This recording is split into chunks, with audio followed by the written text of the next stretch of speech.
Hai semua, kembali lagi bersama saya, Chris. Kita sekarang sudah menjalani 1 tahun sejak dimulainya pandemi COVID-19.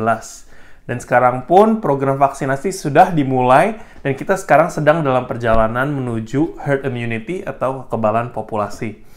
Namun, kita juga sering nih mendengar banyak berita adanya varian virus COVID yang baru.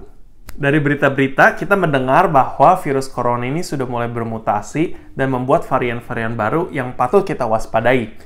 Dan tentu saja ini membuat resah banyakan orang. Lalu, yang menjadi pertanyaan, 1. Kok bisa ya variannya ada bermacam-macam? 2. Kenapa mutasi virus COVID ini yang kita dengar kesannya lebih berbahaya? Lalu yang ketiga, apa yang harus kita lakukan? Virus corona pada dasarnya terdiri dari materi genetik yang dibungkus dengan protein dan dilapisi oleh spike protein. Materi genetik ini kita sebut RNA dan mengandung instruksi untuk aktivitas si virus sewaktu menginfeksi. Ketika virus masuk ke dalam tubuh kita, dia ada satu tujuan, yaitu untuk membuat kopi dari dirinya sendiri untuk memperbanyak diri. Dalam proses ini, si virus tentunya harus memastikan dia membuat kopi dari RNA-nya dan proteinnya. Nah, masalahnya dalam proses mengkopi RNA, si virus tidak selalu membuat kopi yang 100% sama. Proses mengkopi RNA bisa menimbulkan kesalahan secara random.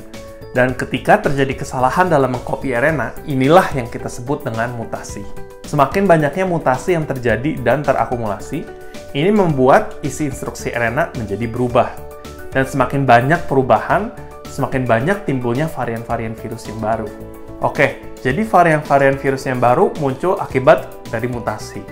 Dan mutasi ini terjadi secara random ketika si virus memperbanyak dirinya sendiri. Jadi yang jadi pertanyaan, ada berapa ya kira-kira varian virus corona? Untuk tahu tentang ini, para ilmuwan dari seluruh penjuru dunia melakukan genomic sequencing dari RNA virus corona supaya dapat dibandingkan mutasinya satu dengan yang lain. Untuk lebih mudah memahaminya, RNA dari virus corona bisa diilustrasikan seperti instruksi yang panjang yang dibagi menjadi bab-babnya. Mutasi bisa terjadi secara random di sepanjang instruksi ini. Dan setiap mutasi yang terjadi akan menimbulkan varian virus yang baru. Kalau kalian lihat di gambar berikut, ini adalah data yang diambil sejak kasus corona di Wuhan tahun 2019 sampai sekarang. Setiap lingkaran-lingkaran kecil menunjukkan mutasi varian dari virus corona.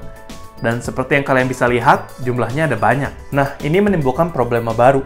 Vaksin-vaksin yang ada saat ini didasari dari varian yang muncul di akhir tahun 2019 sampai awal tahun 2020. Padahal varian virus yang beredar sekarang ini sudah berbeda.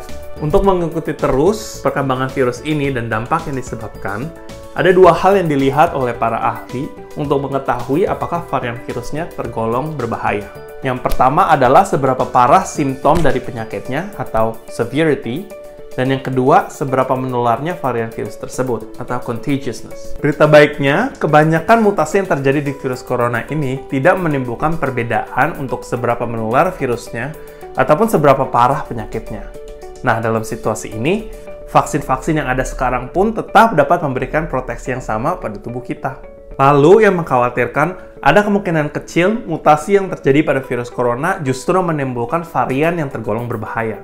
4 varian yang sering disebut, varian dari Inggris, dari Afrika Selatan, dari Brazil, dan dari California, semua mempunyai satu kesamaan, di mana varian-varian tersebut mempunyai mutasi di instruksi RNA yang berkaitan dengan spike protein, dan mempunyai efek ke seberapa menularnya varian tersebut. Dan ini menjadi masalah karena beberapa vaksin yang ada dilaporkan tidak memberikan efektivitas yang sama terhadap varian-varian virus baru tersebut. Oke, jadi bagaimana kita harus bersiaga? Yang pertama adalah mengenai vaksinasi. Memang betul beberapa vaksin efektivitasnya berkurang terhadap varian virus yang baru. Tapi sebenarnya, tetap ada tingkat perlindungan yang diberikan oleh vaksin. Vaksin yang ada tetap akan melatih sistem kekebalan tubuh kita terhadap virus corona. Jadi meskipun tidak bisa melindungi seutuhnya terhadap varian baru, setidaknya tetap bisa mencegah simptom penyakit yang parah ataupun kematian akibat dari infeksi virus. Jadi vaksinasi tetap lebih menguntungkan dibandingkan tidak mengambil vaksin sama sekali. Yang kedua adalah dengan terus mendisiplinkan 5M. Seperti yang kita sudah belajar, semakin kita membiarkan virus ini menyebar, semakin kita sebenarnya memberikan kesempatan bagi virus ini untuk bermutasi dan membentuk varian yang baru. Dengan menjalankan 5M secara telaten, kita akan membantu mencegah munculnya varian-varian yang baru dan mengakhiri era pandemi COVID-19. Terima kasih sudah menonton. Jangan lupa like dan subscribe untuk video-video berikutnya. Bye!